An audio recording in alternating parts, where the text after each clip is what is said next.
ورحمة الله وبركاته.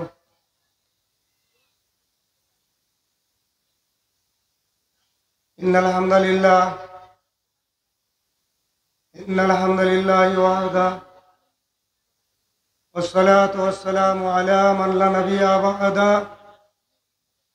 أما بعد، أعوذ بالله من الشيطان الرجيم.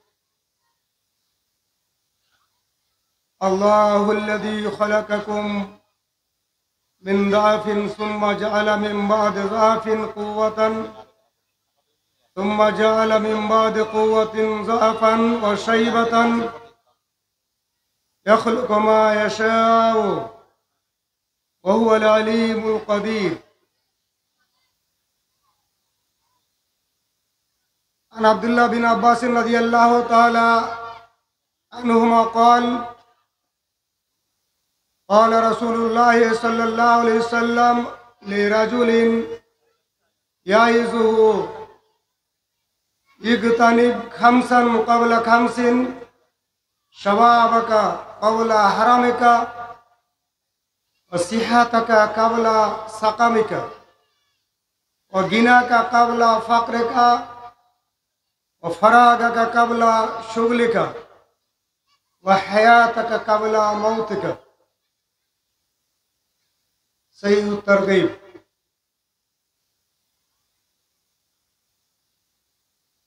আজকের এই সম্মেলনের শ্রদ্ধেয় সভাপতি মহাশয়, মঞ্চে উপবিষ্ট উলামায়ে কেরাম, আগত সম্মানিত শ্রোতা মণ্ডলী,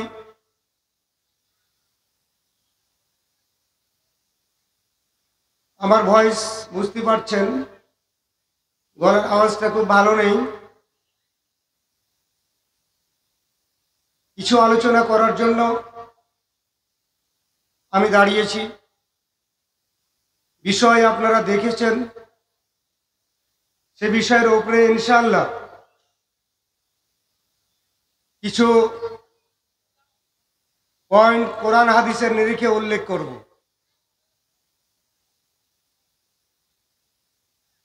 বিষয়টি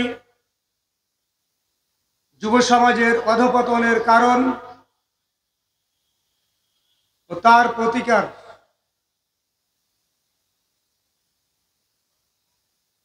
আমি আপনাদের সামনে সূরা রুমের 54 নম্বর আয়াত তেলাওয়াত করেছি এবং সহিহ সনদে বর্ণিত সহিহ তারগীবের 3355 নম্বর হাদিস পেশ করেছি। যুব সমাজের অধঃপতনের কারণ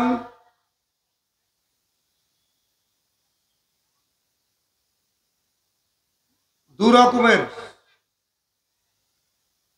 একটা হচ্ছে প্রত্যক্ষ কারণ, আর হচ্ছে পরোক্ষ কারণ। প্রত্যক্ষ কারণ যেগুলো সাধারণত আমরা যেগুলো দেখতে পাচ্ছি এবং আমরা ভাবছি এই কারণে যুবকদের অধঃপতন, কিন্তু পরোক্ষভাবে কিছু কারণ রয়েছে, সেটাই আসল কারণ। সূক্ষ্ম দৃষ্টিতে যদি দেখা যায়, কোরআন ও সুন্নাহর আলোকে, ইসলামী শরিয়তের দৃষ্টিকোণে যদি দেখা যায়, যেগুলোকে আমরা ভাবছি পরোক্ষ কারণ, সেটাই আসলে প্রত্যক্ষ কারণ। প্রত্যক্ষ কারণ আমরা সাধারণত বলে থাকি কোনো যুবক বা যুবতীকে দেখে যে তার পিতামাতার শাসন নেই, তাই বলে এই যুবক বা যুবতীর অবস্থা এরকম। পারিবারিক তত্ত্বাবধান না থাকা, এটা আমরা মনে করি। নাম্বার 2, যেগুলো আলোচনা হয় সাধারণত বিজাতীয় সংস্কৃতির আগ্রাসন। 3 নম্বর, নগ্ন, উলঙ্গ, অর্ধ উলঙ্গ ও অশ্লীল ভরপুর মোবাইল, এই সমস্যা। আবার অনেকে বলেন বা আমরা প্রত্যক্ষ করি আকাশ সংস্কৃতির অগ্রাসন। আরো আমরা বলি গান বাজনা, নাটক, সিনেমা, থিয়েটার, অশ্লীল ছবি ইত্যাদি। আরো আমরা চিন্তা ভাবনা করে বলি যে মাদকতা যুব সমাজের অধপতনের কারণ। অসৎ সঙ্গ, আমরা বলি সৎসঙ্গে প্রচলিত ভাষা, কোরআন হাদিসের নয়। সৎসঙ্গে স্বর্গবাস, অসৎসঙ্গে সর্বনাশ, এই ভাষাটি শরীয়তে নয়, কিন্তু আমি বলছি। অনেকে বলেন প্রচার মাধ্যম, পেপার, পত্রিকা, মিডিয়ায় যে সমস্ত অসামাজিক কৃষ্টি কালচার দেখানো হয়, এটাই হচ্ছে যুব সমাজের অধপতনের কারণ। অনেকে বলেন ছেলে মেয়েদের অবাধ মেলামেশা, সত্যি এটা দেখতে পাচ্ছি আমরা। মেয়েদের পর্দাহীনতা, বাহ্যিক এবং আভ্যন্তরীণ অশ্লীলতা।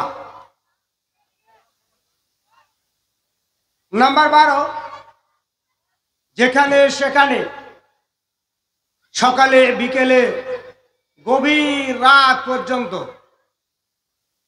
যুবকদের আড্ডাবাজি করা, এগুলোই সাধারণত আমরা কারণ মনে করি বা ভাবি। কিন্তু আসল যে কারণ, সেগুলো আলোচনা খুব কম হয় এবং আমাদের ধারণা সেখানে হাতে গোনা কিছু লোকের যায়, সেদিকে আমরা লক্ষ্য করি না। যেটা হচ্ছে মূল কারণ, যাকে আমি বলছি আজকের মজলিসে পরোক্ষ কারণ, কিন্তু আসলে সেটাই প্রত্যক্ষ কারণ। 5টি। নাম্বার 1, অধিকাংশ যুবকেরা অজানাই থেকে গেছে তাদের জীবন সৃষ্টির রহস্য ও জীবনের মূল লক্ষ্য উদ্দেশ্য কি, এটা তারা জানে না। এ না জানার কারণেই তাদের অধপতন। নাম্বার 2, জীবনের যে দীর্ঘ 16 বছর থেকে 40 বছর পর্যন্ত 24টি মূল্যবান সময়, 24টি বছর মূল্যবান সময়, সে সময়ের সেই যৌবনকালের মূল্যায়নে যুব সমাজ ব্যর্থ। নাম্বার 3, দ্বীনি শিক্ষায় অজ্ঞানতা ও ইসলামের নৈতিক শিক্ষা থেকে সার্বিকভাবে তারা বঞ্চিত। নাম্বার 4, শিক্ষাকে শুধু পার্থিব আয় ও উপার্জনের পথ হিসাবে বেছে নেওয়া। নাম্বার 5, কোএডুকেশন, সহশিক্ষা, যুবক যুবতী ছেলে মেয়ে একই সাথে শিক্ষা অর্জন করা। আমি মনে করি এই 5টি কারণ মূল কারণ। আগের যে 12টি কারণ বলেছি সেগুলো আলোচনা খুব হয়, রাইটাররা লেখকেরা লিখেনও খুব, কিন্তু মূল যে কারণগুলো বললাম সেগুলো কিন্তু আলোচনা হয় না, খুব কম হয়। আসুন কয়েক মিনিট সময় আমার। প্রথমত, অধিকাংশ যুবকের অজানা থেকে গেছে তাদের জীবন সৃষ্টির রহস্য ও জীবনের মূল্য বা মূল লক্ষ্য ও উদ্দেশ্য কি। তারা তো লক্ষ্য করে না আমাদের সৃষ্টিকর্তা কে, তাদের সৃষ্টির উৎস কি, কোত্থেকে কিভাবে তারা এই পৃথিবীতে এসেছে, তাদের আবার কেনই বা সৃষ্টি করা হয়েছে। তারপর যখন তারা মরে যাবে, মৃত্যুর পর কিয়ামত পর্যন্ত কিয়ামত সম্পর্কীয় যাবতীয় বিষয়ে তারা সন্দিহান, দ্বিধাদ্বন্দ্বের মধ্যে তারা জীবনযাপন করছে।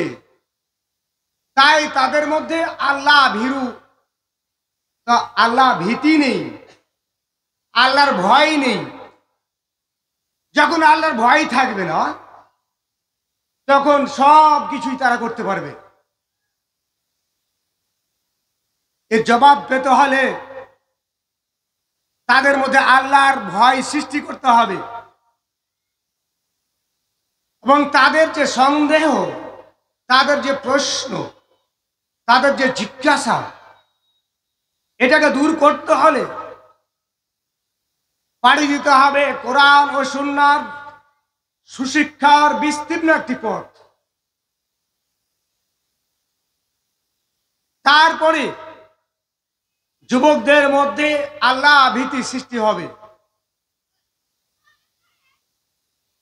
হে যুবক, তুমি কি দেখো না তোমার সৃষ্টি কিভাবে তুমি দুনিয়াতে এসছো? একবার কোরআন খুলো, সূরা আল মুমিনুন 12 থেকে 16 নম্বর আয়াত। তোমার সৃষ্টি কিভাবে হয়েছে? হে যুবক, তুমি সূরা রুমের 54 নম্বর আয়াত একবার পড়ে দেখো। মহান আল্লাহ বলেন, আল্লাহুল্লাযী খালাকাকুম মিন দাআফিন, ওই আল্লাহ যিনি তোমাদের সৃষ্টি করেছেন দুর্বল রূপে। কেমন দুর্বল রূপে? তুমি ছিলে দুর্বল, তোমার অস্তিত্বই ছিল না। তুমি যখন পিতার বীর্যের বিন্দু আকারে ছিলে, শুক্রাণু রূপে, যে বীর্য তৈরি হয়েছিল মাটি থেকে উৎপাদিত বিভিন্ন খাদ্য সামগ্রী খেয়ে। তোমার বাবার বীর্য থেকে একবারে 40 কোটি শুক্রাণু বেরিয়েছিল। মায়ের গর্ভে যাওয়ার জন্য দৌড়াচ্ছিলে 40 কোটি শুক্রাণু, সব মরে শেষ। 300 থেকে 500 শুক্রাণু মাত্র বেঁচে ছিল, তার মধ্যে তুমি ছিলে। তোমার সাথে 499টি শুক্রকীট ছিল, তারাও যাওয়ার ইচ্ছা করেছিল, কিন্তু আল্লাহ তোমাকে নিয়ে গেছিল। তুমি স্থান পেয়েছিলে, বাকিগুলো সব শেষ। একটি মাত্র তোমার মায়ের ডিম্বাশয়ে তুমি আসন পেয়েছিলে। কোত্থেকে এসছো তুমি? একবার ভাবো। মায়ের পরে 120 দিন থাকার পর তোমার আত্মা ফোটা হলো, তুমি দুর্বল। সহিহ বুখারী 3208 নম্বর হাদিস। তারপরে আল্লাহর ইচ্ছা অনুযায়ী মায়ের পেটে রাখা হলো।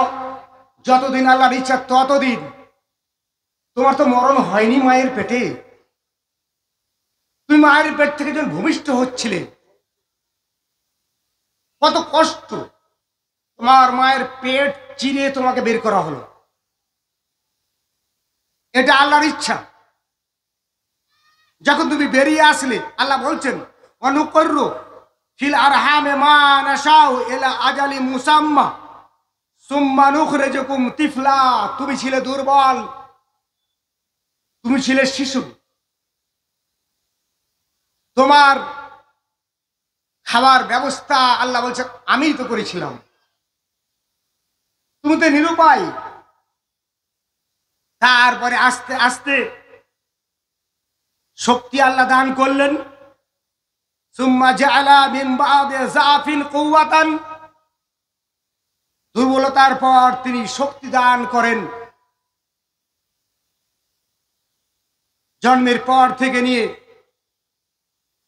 16 বছর হলো, 16 বছর থেকে তোমার শক্তি সঞ্চয় হয়েছে, তুমি ছুটে চলছো দুর্বার গতিতে। যেতে যেতে 30 বছরে তুমি পদার্পণ করলে, তখন নবযুবক তাজা তোমার জীবন যৌবন। এই যৌবন কালকে কোরআনে বলা হয়েছে ফিতিয়া। সূরা আল কাহাফ সূরা নম্বর 18 আয়াত নম্বর 13-তে আল্লাহ বললেন ইন্নাহুম ফিতিয়াতুন আমানু বিরাব্বিহিম ওয়া জিদনাহুম হুদান। যেই যুবকেরা জালেম বাদশার সামনে দাঁড়িয়ে বলেছিলেন আমাদের রব আল্লাহ তোমার সামনে নত স্বীকার করবো না আমরা, তারা নবযুবক ছিল, 16 থেকে 30-এর মধ্যেই ছিল। তারা দেশ থেকে বেরিয়ে গেছিল ঈমান নিয়ে। সেই তো তুমি যুবক। বিশাল কাহিনী কোরআনে সূরা আল কাহাফে বর্ণিত হয়েছে। তারপরে পূর্ণাঙ্গ যৌবনকাল তোমাকে আমি দান করলাম। আল্লাহ বলেন সূরা আকাফের 15 নম্বর আয়াতে হাত্তা ইদা বালাগা আশুদ্দা, হাত্তা ইদা বালাগা আশুদ্দাহু বালাগা 40 সানা। তোমার কি মনে নাই মুসাব ইবনে উমাইর যখন উহুদ প্রান্তরে শাহাদাত বরণ করছেন, ঝান্ডা নিয়ে ডান হাতে, হাত কেটে ফেলে দেওয়া হলো, ঝান্ডা তুলেছেন বাম হাতে, বাম হাত কেটে ফেলে দেওয়া হলো, দুই ছোট হাতে পতাকা হাতে নিয়ে 40 বছরের তাজা যুবক যুদ্ধের ময়দানে আল্লাহ রাসূল সাল্লাল্লাহু আলাইহি সাল্লামকে পর্দা করে দাঁড়িয়েছেন ঝান্ডা নিয়ে, মাজায় তরবারি দিয়ে তিনি শহীদ হয়ে গেলেন। তরবারি দিয়ে তাকে শহীদ করে দেওয়া হলো। ইন্না লিল্লাহি ওয়া ইন্না ইলাইহি রাজিউন। সে যুবক তুমি, আল্লাহ বলছেন এই যুবক তোমাকে 40 বছর বয়স দিয়েছি, তাজা রক্ত তোমার। অনেক ইতিহাস আছে যুবকদের। আমরা পড়েছিলাম 18, এটা কবিতা। 18, এই 18 থেকে 40 তাজা রক্তের কাল। এই কালকে তুমি কোথায় ব্যয় করেছো? আল্লাহ বলছেন সুম্মা জাআলা মিন বা'দি কুওয়াতিন যাফান ওয়া শাইবাতান। 40-এর পর, তাজা রক্তের পর আমি তোমাকে দুর্বল করে দিলাম। শক্তির পর আবার তিনি কি করলেন? দুর্বলতা ও বার্ধক্যে পরিণত করলেন। 40 পার হয়েছে, আস্তে আস্তে মাজায় ব্যথা, হাতে ব্যথা, পায়ে ব্যথা, চলতে পারে না। 60 বছর, 41 থেকে 60, হাদিস সহিহ বুখারী। 60 বছর হয়ে গেলে যে 60 বছর বয়স পেয়েছে, কিয়ামতের দিন ওজোর আপত্তি। কেউ তো আল্লাহর কাছে করতে পারবে না, এ কথাটি যদিও করে কবুল হবে না। কিন্তু 60 বছর যারা পেয়েছো বয়স, যৌবনকাল পার করেছ, শুনে রাখো তোমরা মুখ দিয়ে আল্লাহকে কিছু বলতেই পারবে না, ক্ষমতাই নেই। আল্লাহ বলছেন আমি আবার কাউকে 60 বছরের পর এমন জায়গায় নিয়ে যাই যেটা নিকৃষ্টতম বয়স। সূরা নাহলের 70 নম্বর আয়াতে আল্লাহ বললেন আল্লাহু খালাকাকুম সুম্মা ইয়াতাওয়াফাকুম। এই যুবক, তোমাদেরকে সৃষ্টি করেছেন মহান আল্লাহ, কিন্তু মরতে তো হবে। অমিনকুম মাই ইউরাদ ইলা আরদালিল উমুর। অনেককে আমি বৃদ্ধ, এমন বৃদ্ধ করি লাঠি নিয়েও চলতে পারে না, কথা মুখ দিয়ে বেরো হয় না, সালাতে বসতে পারে না, শুয়েও পড়তে পারে না, এমন অবস্থা। লিকাই লা ইয়ালামা বাদা আলামা শাইয়ান বাদা ইলমিন শাইয়ান। যে এলেম তার ছিল, যে জ্ঞান তার ছিল, সে আর কিছুই তার মনে থাকে না। ইন্নাল্লাহ আলিমুন কদির। মহাজ্ঞানী মহান আল্লাহ, সর্বশক্তিমান মহান আল্লাহ। ভাইরা আবার, এই যে সৃষ্টির রহস্য, এটা যুবকেরা জানে না। তাই আজকে তারা বাহ্যিক যেগুলো অধপতনের কারণ, সেখানে জড়িয়ে পড়েছে। নাম্বার 2, যৌবনকালের মূল্যায়নে ব্যর্থ যুব সমাজ। দীর্ঘ 22 থেকে 24 বছর যে যৌবনকাল, এর কত মূল্য, হাদিসটি পেশ করেছি আপনাদের সামনে। তার মধ্যে একটি অংশ আমি বলি। আল্লাহ রাসূল সাল্লাল্লাহু আলাইহি সাল্লাম কোন এক ব্যক্তিকে ওসিয়ত করছিলেন, উপদেশ দিচ্ছিলেন, আর বলছিলেন, 5টি কথা বলেছেন। তার মধ্যে নাম্বার 1, শাবাবাকা কাবলা হারামিক।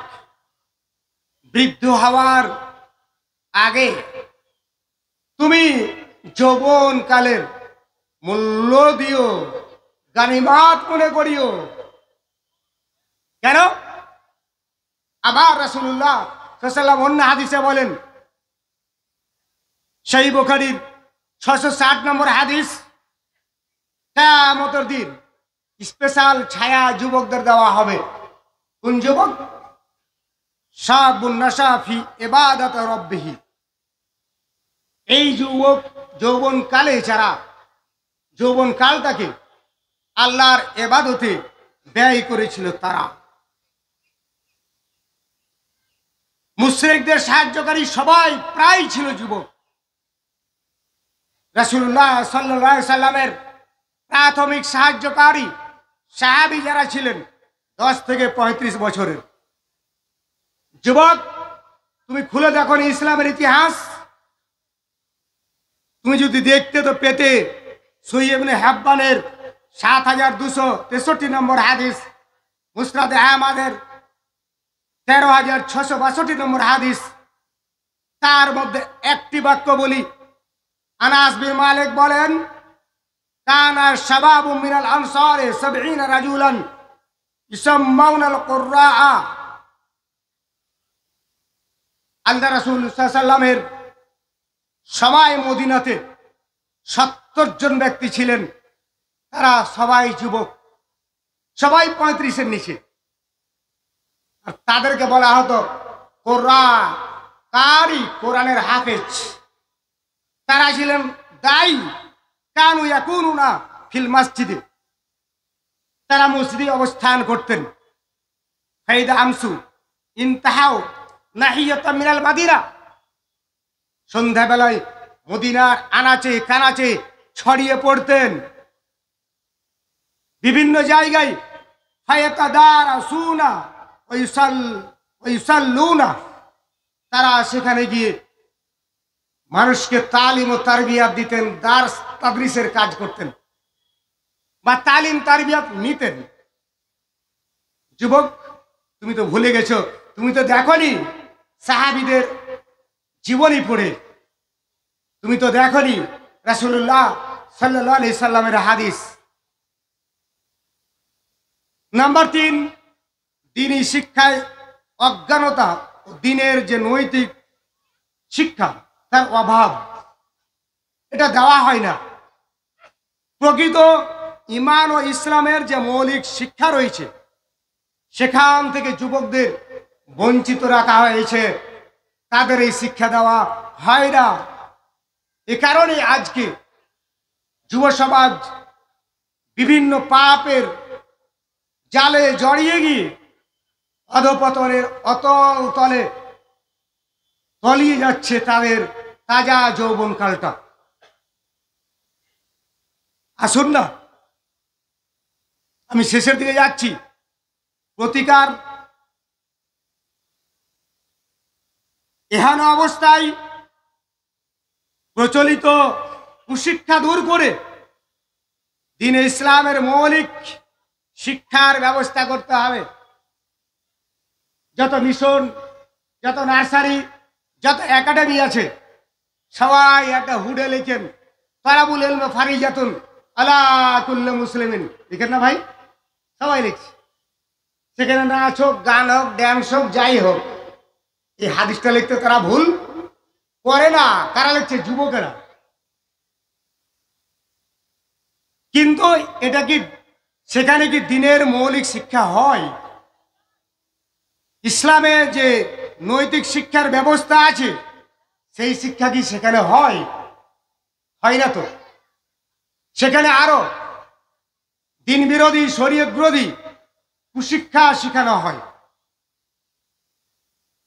যখন সমগ্র পৃথিবীর মানুষ কুশিক্ষায়, অনৈতিকতায়, বর্বরতায় ডুবেছিল, তখন মুহাম্মদুর রাসূলুল্লাহ সাল্লাল্লাহু আলাইহি সাল্লামের নিকটে আল্লাহ তাআলা আয়াত নাযিল করলেন। সূরা আল জুমার 2 নম্বর আয়াত। মহান আল্লাহ বলেন, ওয়াল্লাযী বাআসা বিল উম্মিয়িনা রাসূলাম মিনহুম ইয়াতলু আলাইহিম আয়াতিহি ওয়া ইউযাক্কিহিম ওয়া ইউআল্লিমুহুমুল কিতাবা ওয়াল হিকমা ওয়া ইন কানু মিন ক্বাবলু লাফি দালালিন মুবিন। রাসূলুল্লাহ সাল্লাল্লাহু আলাইহি সাল্লাম সারা বিশ্ববাসীর জন্য কোরআন ও সুন্নাহর তালিমের ব্যবস্থা করলেন। দুটোই সিলেবাসে, দুটোই কিতাব, কোরআন এবং সুন্নাহ। তৎকালীন আরবের মানুষ অসভ্য, বর্বর ছিল, সভ্য জাতিতে পরিণত হলো। এটা বাস্তব প্রমাণ ইতিহাসে। সারা পৃথিবীর যত শিক্ষাবিদ আছে, 100 নামে একখানি বই লেখা হয়েছে, সবাই দেখেছেন হয়তো। 100 জন মনীষীর জীবনী অনেকের ঘরে আছে, আপনাদের, আমার ঘরেও আছে আলহামদুলিল্লাহ। 1 নম্বরে নাম লেখা আছে মুহাম্মদুর রাসূলুল্লাহ সাল্লাল্লাহু আলাইহি সাল্লামের নাম। কে লিখেছে গো? একজন ইহুদি।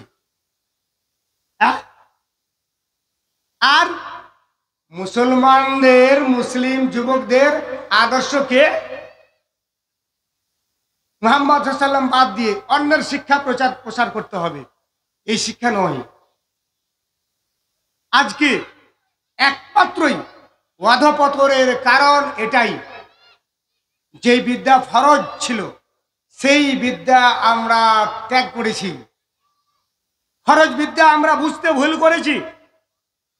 সবই ফরজ। একজন যুবকের ডাক্তার হওয়া ফরজ নাকি? যদি ফরজ হয় তা আমি ফরজ আদায় করিনি। সরবুর সাহেব ফরজ আদায় করেননি, জবাবদিহি করতে হবে আল্লাহর কাছে। এগুলো আনুষঙ্গিক বিষয়, ফরজে কিফায়া, শিখতেই হবে। শিখবে কি ছিল? কিন্তু ঈমান, আকীদা, আমল এবং যাবতীয় ইবাদত সঠিক হওয়ার জন্য তাওহীদ, শিরক তথা মহান আল্লাহর সত্তা, গুণাবলী, রাসূল, মালাইকা, কবর, কিয়ামত, জান্নাত, জাহান্নাম ইত্যাদির জ্ঞান যদি না থাকে তাহলে সে একজন প্রকৃতই মুসলিম হতে পারবে না,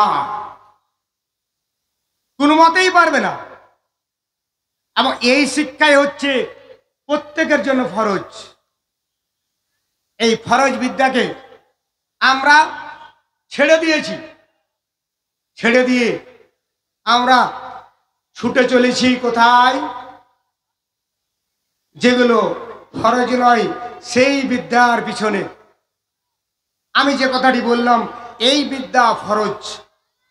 ফতোয়া লাজনা দায়মার 12 খণ্ডের 99 পৃষ্ঠা ফতোয়া নাম্বার 18,849, এটা ফরজ মুসলিমের জন্য। দিনের মৌলিক ও নৈতিক শিক্ষার পরিবর্তে আজকে নৈতিকতা বিবর্জিত শিক্ষা পুরোপুরি পার্থিব সম্পদ উপার্জনের উদ্দেশ্যে পেশাদারি যে শিক্ষা, সে শিক্ষার পিছনে আমাদের পিতামাতা, অভিভাবক, গার্জেন আমরা সকলেই দুর্বার গতিতে ছুটে চলেছি। তার বাস্তব প্রমাণ দেশের গ্রামের মহল্লায় পাড়ার আনাচে কানাচে দেখুন। আমরা আসলে শিক্ষার উদ্দেশ্যকে নির্ণয় করতে পারিনি। যাদের শিক্ষা নিয়ে আপনারা দৌড়াচ্ছেন, পাশ্চাত্যের শিক্ষা নিয়ে, সেই পাশ্চাত্যের যারা বড় বড় শিক্ষাবিদ, তাদের কিছু কথা আপনাদের সামনে বলি যে শিক্ষার মূল উদ্দেশ্য কি। যাদের আমরা নাম করি, যাদের নিয়ে গৌরব, আমরা খুব গৌরবান্বিত আনন্দিত হই। শুনুন, বিখ্যাত শিক্ষক, শিক্ষাবিদ, দার্শনিক, প্লেটোর শিক্ষক গ্রিক দার্শনিক সক্রেটিসের মতে শিক্ষার উদ্দেশ্য হলো মিথ্যার বিনাশ আর সত্যের আবিষ্কার। মিথ্যার বিনাশ, সত্যের আবিষ্কার, এই কথাটা তো কোরআনে আছে গো। সূরা বনী ইসরাইল 81 থেকে 82 নম্বর আয়াত যদি আমরা দেখি, সত্যের বিলোপের জন্যই তো, সত্যকে বাস্তবায়ন করার জন্য, মিথ্যাকে বিলোপ করার জন্য ইসলাম এসেছে। অ্যারিস্টটল বিশ্ববিখ্যাত গ্রিক বৈজ্ঞানিক এবং দার্শনিকও তিনি বলছেন শিক্ষার প্রকৃত উদ্দেশ্য হলো ধর্মীয় অনুশাসনের অনুমোদিত পবিত্র কার্যক্রমের মাধ্যমে সুখ লাভ করা। কোথায়? ইসলামের সাথে বিরোধ আছে কি? কিন্তু আপনাদের শিক্ষার সাথে আছে। বিশিষ্ট শিক্ষাবিদ ফ্রয়েবেল তার মতে শিক্ষার উদ্দেশ্য হবে সুন্দর, বিশ্বাসযোগ্য ও পবিত্র জীবনের উপলব্ধি। এখানে কি ইসলামের বিপরীত? না তো। কিন্তু আপনাদের যে শিক্ষা দীক্ষা চলছে তার পুরোপুরি বিপরীত। আন্তর্জাতিক শিক্ষাবিদ জন লকের মতে শিক্ষার উদ্দেশ্য হবে সুস্থ দেহে সুস্থ মন প্রতিপালনের নীতিমালার আয়ত্তকরণ। এ তো কোরআনেও আছে কথা। কিন্তু আপনাদের শিক্ষা অঙ্গনে নেই। বিখ্যাত শিক্ষাবিদ হার্বার্ট বলেছেন শিক্ষার উদ্দেশ্য হবে শিশুর সম্ভাবনা ও অনুরাগের পূর্ণ বিকাশ ও তার নৈতিক চরিত্রের প্রকাশ। হাদিস নেই? সহিহ বুখারীর 1385 নম্বর হাদিস, কুল্লু মাউলুদিন ইউলাদু আলাল ফিতরাতি ফাআবাওয়াহু ইউহাব্বিদানিহি আও ইউনাসসিরানিহি আও ইউমাজ্জিসানিহি। হাদিসের মানে সকলেই আমরা জানি। পিতামাতা দায়ী। একজন শিশুকে অগ্নি উপাসক বানিয়ে দেওয়ার জন্য, ইহুদি বানিয়ে দেওয়ার জন্য, খ্রিস্টান বানিয়ে দেওয়ার জন্য পিতামাতা দায়ী। আধুনিক শিক্ষার জনক আমরা বলি কমেনিয়াসের মতে, কমেনিয়াস আধুনিক শিক্ষার নাকি জনক। তিনি বলেন শিশুর সামগ্রিক বিকাশই শিক্ষার উদ্দেশ্য হওয়া উচিত। তো শিশুর মধ্যে কি আছে? একটা শিশুর মধ্যে ফিতরাতে ইসলামের ফিতরাত আছে, সেটাই বিকাশ করতে হবে। জ্যাক রুসোর মতে সুঅভ্যাস গড়ে তোলা এটা শিক্ষার উদ্দেশ্য। স্যার পার্সিনান বলেন শিক্ষার উদ্দেশ্য হলো চরিত্র গঠন। চরিত্র গঠন, পরিপূর্ণ জীবন অর্জনের প্রস্তুতি এবং ভালো দেহ ভালো মন গড়ে তোলা। এটা কি ইসলাম বিরোধী? নয়তো। দুঃখ লাগে আপনার শিক্ষা প্রতিষ্ঠান, আপনার শিক্ষা ব্যবস্থা পুরোপুরি এইভাবে শিক্ষাবিদদের যে মন্তব্য, শিক্ষাবিদদের যে শিক্ষার উদ্দেশ্য লক্ষ্য, শিক্ষার যে সংজ্ঞা বা ডিফিনিশন তারা দিয়েছেন, তার বিরোধিতাই আপনারা করছেন। চারিত্রিক শিক্ষা তো ইসলামেই আল্লাহ রাসূল সাল্লাল্লাহু আলাইহি ওয়াসাল্লাম বলেন ইন্নামা বুইস্তু লিউতাম্মিমা সালিহাল আখলাক ওয়া ফি রাওয়ায়াতিন মাকারিমাল আখলাক। চারিত্রিক পূর্ণতা দান করার জন্য আমি এসেছি, আমার কাছ থেকে নিতে হবে চরিত্র শিক্ষা। তাহলে আমরা আসলে শিক্ষার উদ্দেশ্য লক্ষ্য বুঝতেই ভুল করেছি। চতুর্থত, শিক্ষাকে আমরা পার্থিব আয় উপার্জনের পথ বেছে নিয়েছি, এটাই আমাদের টার্গেট। অথচ মহান আল্লাহ বলেন সূরা আল আনকাবুতের 64 নম্বর আয়াতের যে তোমাদের এই জীবন খেলাধুলার মতো, পরকালের জীবনই প্রকৃত জীবন। তাহলে আমরা পার্থিব চাকচিক্যের জন্য, অর্থের জন্য, উপার্জনের জন্য শিক্ষাকে একটা মাধ্যম আমরা বেছে নিয়েছি, এটা চরম অন্যায়। হাদিস সহিহ আবু দাউদের হাদিস নাম্বার 3664, রাসূলুল্লাহ সাল্লাল্লাহু আলাইহি ওয়াসাল্লাম বলেন মান তাআল্লামা ইলমান মিম্মা ইবতাগা বিহি ওয়াজহুল্লাহ লা ইয়াতাআল্লামাহু ইল্লা লিইউসিবা বিহি আরজা মিনাদ দুনিয়া লাম ইয়াজিদ আরফাল জান্নাহ ইয়াউমাল কিয়ামা। সমস্ত শিক্ষা যেটা জাতির কল্যাণ হবে সেটা আল্লাহর শিক্ষা, যেটা দেশের উন্নয়ন হবে সেটা ইসলামেরই শিক্ষা। সেই শিক্ষাকে দুনিয়াবি মনে করে যারা দুনিয়া উপার্জনের উদ্দেশ্যে এই শিক্ষা অর্জন করে, সে কিন্তু জান্নাতের সুবাসও পাবে না। নাম্বার 6, সহশিক্ষা, কো এডুকেশন। এটা চরম আকার ধারণ করেছে, এটা আমাদের বন্ধ করতে হবে। মেয়েদের শিক্ষা ব্যবস্থা আলাদাভাবে গড়ে তুলতে হবে। ভাইরা, আবার আমার সময় সম্পূর্ণই শেষ। আমি বলতে চাইছি যে কারণগুলো আপনাদের সামনে আমি তুলে ধরলাম, এগুলো হচ্ছে আসল কারণ। এই শিক্ষা থাকলে নিশ্চয় একজন যুবক লজ্জাহীন হবে না, একজন যুবক গান বাজনা শুনবে না, অপসংস্কৃতির আগ্রাসনে জড়িয়ে পড়বে না, মাদক সেবন করবে না, অসৎ সঙ্গী বেছে নিবে না, প্রচার মাধ্যমে যাই প্রচার হোক খারাপটা সে দেখবে না, ছেলে মেয়ে একসাথে মেলামেশা করবে না, অশ্লীলতাকে ছুঁড়ে ফেলবে, গভীর রাত পর্যন্ত আড্ডাবাজি করবে না। শেষ কথা বলতে চাইছি, যুব সমাজের